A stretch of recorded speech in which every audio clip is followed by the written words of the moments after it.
Welcome, everyone, to Stepping Into Your Leadership. I'm your host, Christine Courtney. Our goal here is to give you some actionable takeaways that will help you lead your teams. Thanks for joining us on this leadership journey. Let's get started.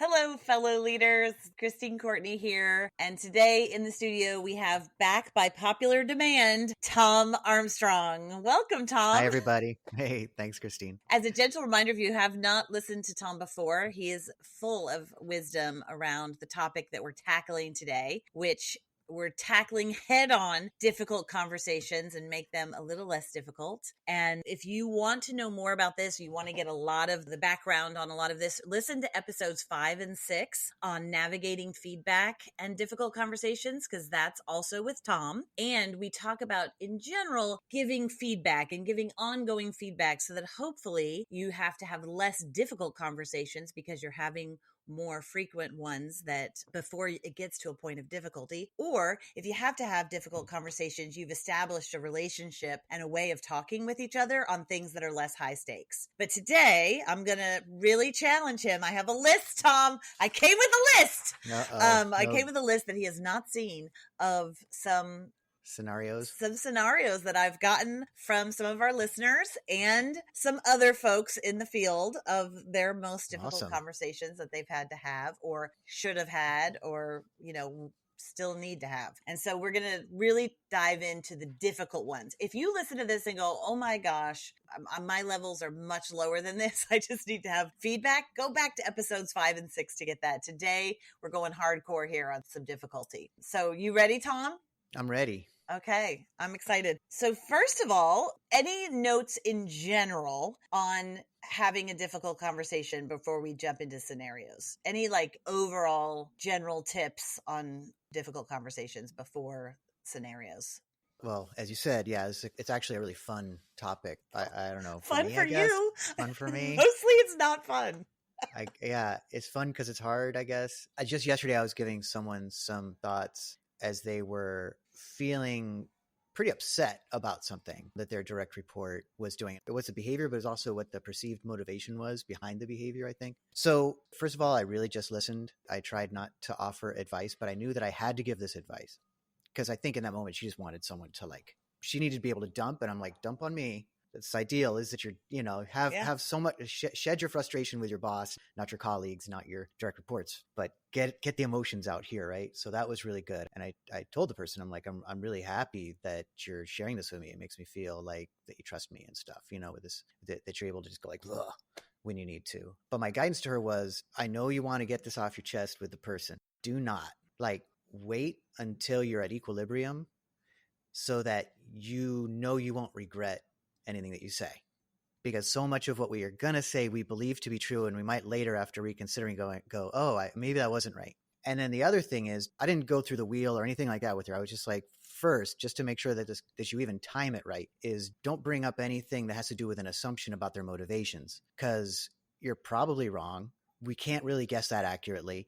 And even if you're right, it doesn't help with what you want to do is have the behavior change. And if you're talking about motivations, you're giving someone a real opportunity to just focus on the fact that you got that wrong. Right. And now you're not even talking about the behavior. So it works to your disadvantage to talk about motivations rather than behaviors. So those were a couple of things that are fresh for mind for me that I end up saying a lot to folks before they have any kind of a difficult conversation is make sure you're in a real calm state, that you've done your pre-work, like we've talked about in the previous podcast. And then in this case too, it was really manage your assumptions and only talk about what you know to be true.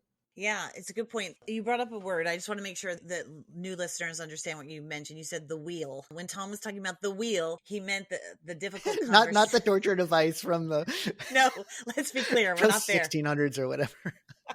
It's a difficult conversations wheel that we have available for free on our website. If you're interested, at tlpnyc.com, and you can get that difficult conversations wheel, and it takes you through the process of preparation for the difficult conversation so that it is not so much a torture exercise, right? That's the whole point, is that you're going through this. So anyway, he will have that available. But if we're talking about the wheel, that's what we're talking about. I love what you said about equilibrium, getting to equilibrium. And the second thing was, because sometimes people think, you also said calm, but sometimes we think we have to be so calm, but maybe you just have to be at like an equilibrium state, which I thought was interesting that you mentioned. And second was prepare, check your assumptions. And that's part of that difficult conversations wheel.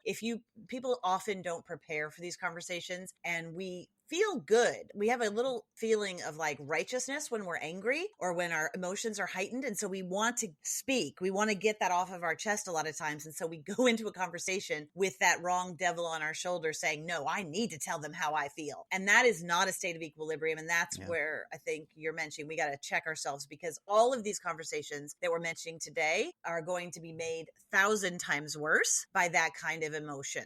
Right? Mm-hmm. Now, that emotion is powerful, because if you feel it, that is motivating you to have this conversation, but it should not motivate you to have the conversation in the moment. Right? Yeah. Write down your feelings, journal about it, walk around, talk to a partner that you trust, whatever it is, but just practice the conversation, but do not have it in that moment. It's almost like the corporate version of a drunk dial, right? You don't want to have that conversation then. So do prepare for the difficult conversations wheel. You are a little bit insane or drunk or whatever. A little nuts from the chemicals that are in the system. Yeah. That's right. Lots of chemicals, natural or not. You want to be chemical free going into these conversations. All right. And so I think those are 3 good things. Check your assumptions and don't mention them. Don't guess their assumptions in the meeting. Prepare and get to a state of equilibrium. If you can start with those 3 things as the basis for going into these difficult conversations, I think it's good. Can I give you a 4th one? Yeah, please. One of the main things I do is before I have one, I'll definitely talk to someone and say, I have, with my boss, usually I go to Yindi and I'll say, I have this difficult conversation. Can I talk it through with you? And can you pretend to be the other person sometime and then get feedback? Can I practice a little bit or something? Yeah, it's a role play. And then she usually finds some stuff where I'm like, oh my God, I'm so glad I talked to her first, because I was about to say that thing and it was clearly gonna, trip me up.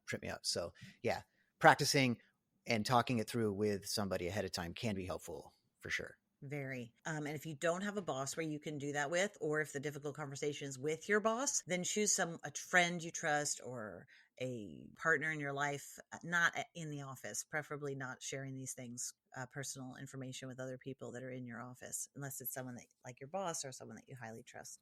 Okay, that's great. So once you've done all of that preparation, which that's like a higher level preparation, is that kind of role play, but it makes a big difference. Once you do that, the other thing it helps you do, by the way, that role play, is it helps you get to the point faster.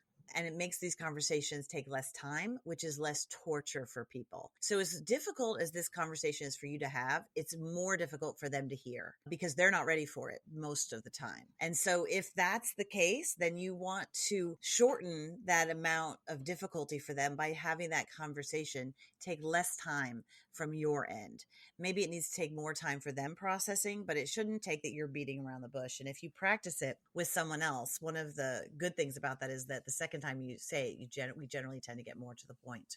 Okay. So any other tips for difficult conversations in general before we go on? No, I think those are kind of broad strokes. If you look at the wheel, you'll find more detailed. There's 10 points on it, which I don't think we need to go through all 10 right now, but they or unless you want to, but they do kind of like go into the deeper elements of those categories, I would say, in terms of doing your pre-work. Yeah. And they're really good questions. Sometimes people look at it's like I did the first time. I was like, oh my God, this is exhausting. I don't want to go through this whole step process, right? 10. I think it's like 10 things. It can feel like a lot, but that's the whole point. It's like, if you go through this, that's part of going through it. Like, you can't go around it. You can't go under it. You can't go over it. You got to go through it. And one of those is doing your homework in the preparation. And that takes away a lot of the sting, because once you've thought about this to that degree, you're ready to have this conversation. You're actually happy a little bit to be having it and to having done it. Most people really, when we ask them beforehand, do they want to have this conversation? No. And we avoid it forever. But then after we've had it, almost, I would say 99% of the time, people are glad they had the conversation, because at the end of the day, it's an opportunity to deepen your relationship. And one of the things we're trying to do all the time, whether it's at work in our personal lives, and these difficult conversations can also be happening, and most likely are happening in your personal life, it's an opportunity to either cut things off or deepen that connection and deepen that relationship. And if you firmly believe that, there's hope there, right? There's opportunity. So, all right, you ready, Tom? Bring it. What's maybe the most difficult conversation that you've ever had to have at work, or what's one of them? Yeah, they're uncomfortable. Okay, so an example of a really hard one, and I still don't have the exact like advice for it, is especially if it's like centered around hygiene. It's very uncomfortable to hear, I would assume, and very uncomfortable to express. Takes a very, very sensitive, approach, and definitely pre-work. Like in that case, I would go to HR first and kind of say, this is a conversation that I'd like to have. Is it appropriate? Can I have that conversation? And then kind of talking with them about some ideas for how to approach it. You want to be in compliance. You don't want to do something that could put you at risk by saying the wrong thing. And so some of those difficult conversations that teeter on the boundaries, because some of them are clear, like, oh, that's totally just a difficult conversation I have. But this one in particular is so nuanced. And I think it's important to think about who's having that conversation with that person. It could be inappropriate for me to have it, but more appropriate for someone else to be the person to lead that conversation, depending on the scenario. So that one to me feels very nuanced. And and it's very rare. You jumped into the deep end right away. So you asked me you said, what's hygiene, the deep end? I have hygiene questions on my list, but I was going to warm you up to those. All right. You said, what's the deep end? What's the hardest? So let me give some examples for people who are like, what do you mean hygiene? So I'm going to give you some examples of ones that are absolutely true that either I've had to have with somebody or people that I've spoken to in getting this list prepared today had to have. And then Tom, you can tell me, I've had ones where people have smelled like booze. And they were not drunk. I could tell that they were not drunk, but it was booze from the night before, right? Mm-hmm. So that was one difficult part when it comes to that. It's coming out of the pores kind of thing. Like, it's still coming out of you, right? You're still in that stage. I had to have somebody that I spoke to. I have not had to have this conversation, but somebody did who was in HR, that the person had very, very strong body odor. Mm-hmm. And that they were getting lots of complaints. Nobody wanted to work with them. No one wanted to sit in the cubicles next to them. I had another person, imagine this, who when I was asking questions for this episode of the podcast, said that the person, she had someone who smelled like urine. So so this was a long-term employee who was going through some hard times, but probably was older, needed some adult diapers, needed some help. So that was one that she got a lot of complaints about. Oof, that's hard. Sometimes it's related to, in the same kind of vein, like the food you heat up in the office is smelly, and it's, you're taking your fish and you're putting it in the microwave, and the whole office smells like fish for the next hour or so. And okay, we're back in the shallow end of the pool here. That one's a little easier to deal with. That one's easier, but certainly the other ones, the booze one is a little easier. Yeah, the one that has to do with something that's like the further away outside of the person's control, is the conversation might not be with that person, but with the person that's. So if someone's coming in and due to a medical condition, they're not creating the issue in the office, but there is an issue in the office related to people complaining about the smell and the odor of somebody, and it's related to a medical condition that person can't control in the office, then the difficult conversation, who is the recipient of the difficult conversation? Well, I'll tell you in this case, it's an environmental factor. I mean, that's a really hard one. Well, in this case, she did exactly what you said. In some of these cases, they're a little tricky. Your best bet is to go to HR, because these people are trained in this stuff all the time. And if they haven't, this is a great opportunity for them to learn, right? So I used to be in HR years ago, and trust me, we would get stuff like this every so often. I worked for a big corporate firm. And so basically this is how the person handled it. So that they were smelling like urine. They were getting complaints. HR was getting complaints. So she had to have this conversation. So she sat her down. This is a long-term employee, very good, right? They don't want to lose her, but everybody's, they're getting multiple complaints. And so she had to sit her down and say, hey, listen, I've been getting some complaints. This is a sensitive topic, but that you have a smell around you sometimes of urine. And I just want to say that I understand that there could be a medical condition that you have, or you may need some help. You may need some resources. And so we're going to do two things. If you're up for it. One is we're going to provide supplies for this, like we would in the women's restroom on, sanitary napkins and so forth. We're going to provide some supplies for you for this because we understand these types of things are expensive, right? And I'm talking right now about like adult diapers. And we're also going to supply you with a referral for a medical professional that can help with this thing. Now, it was very uncomfortable for her to have this conversation. I will tell you that it was very uncomfortable for the person to hear, but ultimately she cried, right? We have to be ready for tears in some of these conversations. Yep. But she was very thankful for her. Mm-hmm. And yep. She was obviously embarrassed, but she was thankful. And she took her up on both things. And at the end of the day, she came back to her later and said, after she had a doctor and she had these methods for doing it, because she lived alone, she didn't have this feedback coming to her any other part of her life. She was very grateful. And so it deepened that trust in that relationship. But that's hard, that's a hard one. I think a key thing that you're describing in there is also goes into, like where's this realm between feedback and the difficult conversation, because difficult conversation can mean so many things. In this case, it's leaning kind of towards feedback. You're trying to actually, this is about changing something in the environment of the office, at least related to that person. And it was a very collaborative conversation. It was like, here's the situation, and I want to like collaborate with you on figuring out how do we resolve, what's possible, because we want to be as supportive as possible. Yeah, but it wasn't really collaborative in the sense that she had two things ready to go. And what's the woman going to say? No. You just has to feel like it's somewhat, you have to have something ready. Sure. It can't be like, what are we going to do about this? Let's brainstorm. I mean, that would be torture. The booze one is a little bit easier. Booze one's a lot easier. When you see that, you can say, you smelling like booze. Either you had a really fun night last night, or are you drunk now? Mm-hmm. And as soon as they say they're not drunk now, let's hope that's the answer. Then you say, okay, let me tell you why this is unprofessional in terms of how this comes across, because it seems like people are questioning now whether you're drinking on the job. Yeah. And so you may not realize it, but you have to figure out how your body metabolizes alcohol. And I'm not going to tell you what to do in your personal life, but when you come into the office, you've got to have a way that you're not smelling like you could be under the influence. Yeah. And I think with the booze, the BO, the food is smelly, those ones are also ones where I would tend to lead with a we comment, really just about like, organizationally, we can't, we just can't have people can't come to the office smelling like alcohol. These are the reasons. I do smell alcohol on you right now. And then, are you currently intoxicated? Like you just said, but I would also start and lead with that, like the we thing, so that it doesn't feel so much about like I'm isolating them, but it's like, this is the reason why. I mean, it's a comprehensive thing. Yeah. The other way, Tom, that conversation can go, and I've had this also, is that you ask the person like, hey, you smell like alcohol. Have you been drinking? And a lot of times, if the person has been, then you have to get them out of that situation that they're in pretty quickly, move them to a private space, and then bring in someone hopefully from HR if you have somebody, but they'll be ready with like, here, listen, it's unprofessional to come to work this way. You can't perform your job at the quality that we need it. It puts all the rest of us in an uncomfortable situation. And we understand that this might be a disease for you.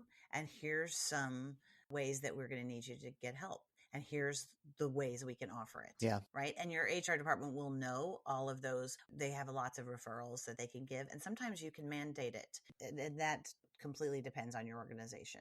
But both of those situations have come up at varying levels. And to your point earlier, Tom, with these types of things, you always want to get HR involved because they're going to protect you. They're also, HR is involved with legal. And so you don't have to go to a lawyer yourself. You don't have to go to the legal department. HR will do that for you. If you don't have an HR department or you're the HR department, some of these situations, you definitely want to get your general counselor. You want to get your consultant lawyer on board. I'll call people on those situations if I have them. Frequently when I'm giving also difficult like feedback or having a difficult conversation like this, also I'll lead with, the reason I'm speaking to you about this because we really believe in you. Like there's these comments that are true, like it has to be genuine, but there's these comments that I remind myself to also say out loud so that the other person it kind of softens things a little bit.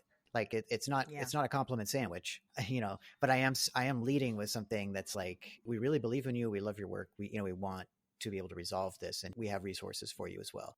Tom is not a fan of the compliment sandwich. I know, If you keeps guys coming up. out there are keeping track, Tom, do you want to, since you dropped that whimsical statement, do you want to just give people an example of a compliment sandwich? You're doing a great job. Your salmon is stinking up the kitchen, but I love your work. So it's what's ideal to avoid the compliment sandwich. Some people like to get compliment sandwiches. I don't know that this is the case, but it's often a symptom of that they're just not getting enough affirming feedback generally. So if they're getting that, if they are hearing not just sincere and specific praise, but the, hey, I see you doing this thing. When you do that, it's great for these reasons or whatever. Then you don't have to deliver the hard stuff for the more challenging corrective stuff by sandwiching it between compliments, because they're already getting that. They already feel seen. So now they're also getting the corrective feedback, and they don't say, well, you only point out the things that I do wrong. You never say the things that are right. People like compliment sandwich when they're not generally getting the affirming stuff enough. So it's like you have to have, that's more pre-work. That's part of the discipline and practice of managing, is remembering to tell your reports the affirming stuff. Yeah, boy, am I very thankful to the old Christine when I have to go into a difficult conversation, and I've had some really positive conversations with this employee in the past. I'm like, thank you, self, because I put an investment in to build trust in order for this conversation today to take place. All right, so we've gotten the hygiene questions out right away. So let's go into relax. Some other ones here. So one of the ones that comes up probably most often in the group, we work with a lot of different companies and a lot of different, cohorts of management teams and so forth. And one of the ones that comes up a lot, especially with new, younger folks entering the workplace, is how do I ask for a raise? How do I have that? To many people, that feels like a difficult conversation. So when we talk about asking for a raise, what would be an example of how you would coach people on that difficult conversation? The difficult conversation being, I want to ask for a raise. Yeah. So front of mind are the things that you don't do, because I'm surprised how often they happen. Like the worst example that I had was someone said, so what's with raises this year? It's kind of like in a room, just spontaneous. So what's up with raises this year? I'm like, oh, just Google. Okay, so that's one thing. You can use your search engine and type in how to ask for a raise and do a little research is tip number one. Because I am surprised quite often by the way people ask. I do think it's important to have some decorum, and a level of professionalism in the way that you ask, and prepare for the way that you ask. This is something where the difficult conversation wheel doesn't really help you, but it is good to do some of that pre-work still. If you know, generally, if you could do some research in terms of Glassdoor or something like that, where you could find out what salaries are generally for your position, it's helpful. But primarily focus on your results. So either an email in advance or going up to the person in advance and saying, hey, is there a time that we can sit down and talk about an increase in my, I'd like to talk to you about the potential for a raise. Is there a good time that I can have that conversation, so that they also know that it's happening? An email is totally appropriate for that, I think. I don't know for you, Christine, what you think, but this is personal for me. I don't mind getting the email on that. But I do like it if someone sort of asks ahead of time, and then we set up a time and we sit down and talk, and it's a little more formal. Because you're prepared. Yeah. And I know that I need to have a process in place for this. And I tell them ahead of time too, like there is a process to make sure that things are done fairly, obviously. So we just need to make sure that we observe the process, but definitely happy to sit down and talk. So I can see why someone would call it a difficult conversation, but it didn't even occur to me that this would be in the category. I know, Tom, because you are in your 50s. you have to imagine yourself as a different person. A lot of people find this, and they're saying that younger and younger people find this even more difficult, to the point where they will leave a job rather than ask for what they want. Yeah. And so I really, I think it's really important as I'm talking Gen Z, not millennials here, but like that they're feeling like they should be given this, or they will go somewhere and go to another job, because that has been easy for them relative to you and I when we were looking for work back when it was, you stayed in a job longer, right? So you had to work up these muscles of asking for a raise or talking about money in this kind of way that is different for this generation. Yeah. Or the other option is they're also a generation of much more advocates than we were. And so sometimes they'll skip you, who's their boss, and they'll go to their boss's boss's boss, and they'll write the CEO for a raise. Yeah. You know what I mean? Like that's the reality. So really, we're just talking about how do you have this conversation, and how do you get ready for the difficulty of hearing that you may not be ready for this raise yet. and understanding that. And so the difficult conversation then shifts to us as the boss to now have a conversation with them sensitive to the fact that they are young and don't know that they're what they don't know yet. Yeah, I think as the boss, being prepared with the actual like path, like if they're not eligible for a raise at this point based on job performance or whatever the criteria is, expressing what they would need to be able to do to get there, what the path is, I think is where you create the feeling of hope. The more obscure that is, the harder. And so the times when I will talk, usually it's our part-time employees will approach me on this, and I'll look through the, basically make an assessment and then go through our process for this, because it's not just something, I can't just make a decision willy-nilly on my own. But if the answer is no, I tell them it's also a good time for feedback in that moment to say, these are the reasons why not. And let's talk again in 3 months and just see if the performance indicators have changed in that way. And then quite often they do. You'll start to see, like, if they've been showing up late, just calling out a lot, whatever the thing is, the benchmark, they haven't been achieving certain results. That can be a real motivator to have them actually achieve them, especially if they know, like, let's see what happens given this amount of time. So it's complicated because it goes both ways. Like, the difficult conversation is a lot more difficult if you don't have the results to share, quantifiable results that you can say, these are the things that I've been accomplishing on time, on budget, at quality. Like, if you can come and say that and express that, it makes it a lot harder for your boss to be able to say, like, no, versus if it's more like, I feel like I've been doing a good job, so I feel like I deserve a raise, So yeah, I would say if you're asking for an increase in your pay, it's good to show up again, show some regard for process, have some formality. It doesn't have to be extreme, but show some respect in the way that you approach it, that you take it seriously. And then, and that might just be my generation, as you're saying. But for me, I do not like it if it's sort of very sloppily approached, like just way too casual. Sure. And then coming in with quantifiable results that are showing why your value is that, and then asking, and if not, how can I get there? And also, yeah, making your performance even higher than what you're seeking can be good. Like, you have to be doing the work. Yes, you have to be doing the work. You have to be great at the job you have now, star in the job you have now, and then ask for the job you want. But if you're a star player, you're more likely to get something else. And I think that transparency needs, a note for those of us who are in positions of power, to really kind of unveil what we know as what it takes to get to the next step, but they may not, and have a lot more transparency. And a lot of organizations we work with are now putting out, like, these are the different levels, and this is what you have to do to get to these next levels. And employees of all generations are finding that really, really helpful, and actually mitigating a lot of these difficult conversations, because you can point them back to the matrix that shows you this is what you are at a junior, this is what you are at a supervisor, this is what, and at each level, if you've done these things or had this experience, it makes those conversations actually not difficult at all. It actually makes them enlightening and exciting. Yeah. Tatiana, you had something to say. Yeah, I just wanted to give some advice to someone who wants to do exactly that. And I think, as the employee asking for the raise, I think you do have to do some prep work, just kind of like what you were saying, and go back to the beginning of knowing kind of where it is that you want to go. And then having that conversation with your manager of, like, I want to get to this place. How do I do that? And I think being prepared for what that entails, because I think when people ask and it's kind of feels like it's coming out of nowhere, it's just kind of like, well, like you were saying, you're not really ready for this, because I think what happens is, like, it's different. It's one thing to ask for more money, but it's another thing to say, I want a promotion, right? And I think that's where the two things are. Like, if you're just asking for more money because you know that you could get more money somewhere else, the chances are people should be ready to leave if their job can't offer that, right? Like, if the starting salary is different and you're like, I'm going to leave. But if you're like, I want to get promoted, which comes with a promotional raise, which is, considerably more money, you should start at the beginning and say, what does it take to get to that position? And where am I now in this wheel or in this line? Because if the company isn't necessarily outlining that, like you mentioned, some companies are doing, but you're like, I want to get this. Or in the case of someone, it doesn't exist. The job doesn't exist. And you say to your boss's boss, this is where I want to go. This is what I envision for myself. What do you think? And then you work towards that. Yeah.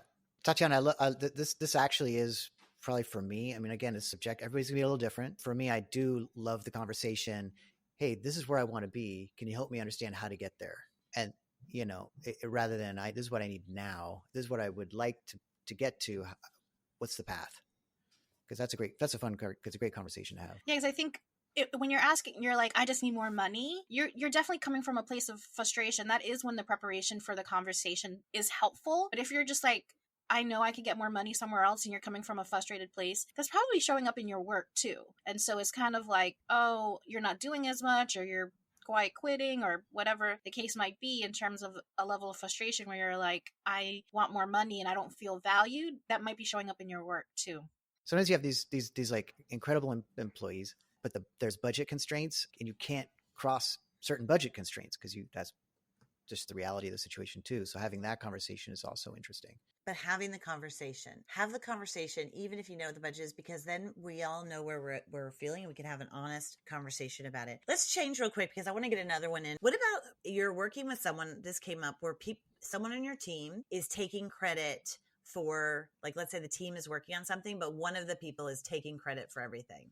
Oh yeah, I actually did give this feedback. You did? Yeah. I mean, yeah, it is also important to like stop and do your pre-work and what are my assumptions. Some of it could be, how am I personally contributing to this potentially? You have to understand, like, you might get feedback about your style as a manager, that you're setting up a competitive environment that makes people feel they're rewarded for winning as an individual rather than as a group. Like, am I, for example, offering that trip to Hawaii for one person, the top sales, versus us as a team, and what we accomplish can have different results. So there might be elements of my own management style that are leading to that. So doing some pre-work in that way and self-analysis, that important start of like, how might I be contributing to this? But then in the sit down with the individual, if you can, again, like have specific moments, if there's an email that expresses it, or a comment that you heard that you're really talking about specifically, and going straight to the impact of what it does to the team. Like, I don't know that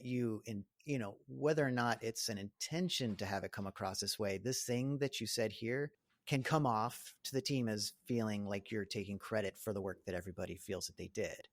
And the impact on the team is that it can feel they don't feel as connected, and they might hesitate in terms of, their future work if they know that they're going to feel that you're taking credit. So the phrase here, and this is why it comes off that way, kind of, really describe it without saying something like, you're always taking credit for the team's work. Because that's very accusatory. And what we want to say, but we can't. Right. Yeah. Yeah. We hold ourselves back, and just focusing more on the like specific instances, and say like, and this is how I'd recommend you saying that, because it's really much more important. Like me in my job as a leader, it's so important that even if I do something, that the team feels like we all did it. Even when I know that I contributed most, that the team feels we did it, because that's very motivating for people. It makes them feel connected to each other, and they want to do the work in the future. If they feel that I'm taking credit, it diminishes that feeling. Yeah. And I think also if it depends who you are to this person, if you notice that somebody on the team is taking all the credit and you're the boss, that's one kind of conversation. If you're a fellow colleague and you feel like they're taking all the credit, that's a different kind of conversation a little bit. Do you know what I mean? Yeah. Because I think if you're the boss, you can look at with them like, I noticed that you're part of this team and that you're always the one sharing, and it almost comes across as if these are all your ideas. I'm sure that's not the case, and that you wouldn't want that to be how this comes across. And the person can go, oh, no. But it's an indicator that maybe you're not appreciating them enough. So they feel like they have to use this, to your point with the compliment sandwiches, to get their needs met. I think if you're a colleague and someone's taking all the credit, especially if these are your ideas or this is happening, that is a very difficult conversation to have with the person, but yet it's important to have it. It's good to practice those things. I think what Tom said was really good when you talk about impact, whether it's impact of the team or impact on me personally. I always find that it throws people off. This is not me, but this is, comes back to as far as the art of war, that you don't go into something acting strong, right? So if you come into something and you say, it hurt my feelings when you did this, or I don't think you probably meant to do this, but I got to tell you how this feels to me. And what will happen is that people can't argue how you feel. Now they may say, well, you shouldn't feel that way, but yeah, it did feel that way. And this is why. And you can give something specific. I think that often, and when people have given me feedback where I've done something that was hurtful to them, whether in my personal life or at work, it really impacted me. It stopped me in my tracks a little bit from my defense mechanism going up and arguing with them in my head. Sometimes, I'm smart enough now to not argue outright. Sometimes I still do, but most of the time I don't argue outright, but I'm still arguing in my head as I try to, my ego tries to defend itself. And usually the way that will disarm me is when someone shares like, an ouch moment, like, Christine, that kind of hurt my feelings a bit, or I'm just really sad about this, or, and you don't want to be too emotional about it at work, and it needs to be authentic, but sometimes it can say like, I don't feel that it's right. I feel that we all contributed to that. And the person will be like, yeah, but I was just the person as the spokesperson. And you could say, okay, well, let's talk about ways in the future that we can all be involved, or that we can, because it's important for all of us and all of our careers. And, I would hate for us to not work as well together as a team because we're handling it this way. Yeah. And I think your manager, even though they might never hear the conversation, that the more that's happening peer to peer, the better. It's better than the person going to their boss saying, can you have this conversation with that person because it's hurting the team? They're not making, like, it's good if you yourself can have an effective conversation with your colleagues. And I do love always the thing about, if you're talking about something that they can't really argue about how you feel about the thing, which actually leads to another point that I find when people are talking to me about conversations they want to have with others. Common point that I'll make is you don't want to have too many points to make. You don't want to have too many arguments, and you don't want to have things that are subjective, because if you have one key thing that you want to change, but you mentioned 3, and one of them is arguable, if they're feeling defensive at all, they're going to go straight to this arguable one, and the whole conversation is going to be centered around that. So I just think of what are all the things that I want to say. I take away all the weakest things, or the things that are maybe subjective, and I just get rid of them. So we can focus on the key thing that's hopefully like really not something we can argue about. Brilliant. My feelings are one of those things. Like, that's just how I'm feeling about this. When I read that email, I felt a little bit like left out of the group. Yeah. Or like we were all invested in that project. And for me, it feels a little bit, I'm trying to say what the feeling is. You have to identify it yourself before you talk. I think what you said is great, because you're getting it down to one salient point that's not going to take you off into a million tangents, even though you may want to throw the whole kitchen sink at them. Try to get it down to one thing is really great. By the way, your advice. Salmon is super stinky. Like, yeah. I won't bring my salmon in anymore. All right. You guys, thank you so much, Tom. We're going to do more of these because my list is long and we haven't gotten to many, but we'll have more of these. You went straight for the hard stuff, Christine. We went right for the hard stuff. We'll have more because we didn't even get to like when people don't have a sense of urgency, when people are yelling. That's what I was expecting. I know. I gotta manage my assumptions. We'll come back for another part. I think this is part 3 really. So listen to episodes 5 and 6, this one, and then we'll have a part 4 because this is an ongoing thing and we'll keep collecting them. If you have good questions or good situations for us, write to us, give us those questions, those difficult scenarios, and we'll come back to them another time. Tom, thank you so much for joining us today. Christine, and all right. Take care, everybody. Thanks, everybody, for listening. I'd like to give a special shout out to our podcast producer, Richard Francisco. Check out our notes for any details. And if you get anything out of this, please follow us. And if you enjoy it, please take a moment to rate us or write a comment. It will mean the world to us. We'd love to hear from you. And if you just can't get enough, follow me on TikTok and check out tlpnyc.com/podcast for more information.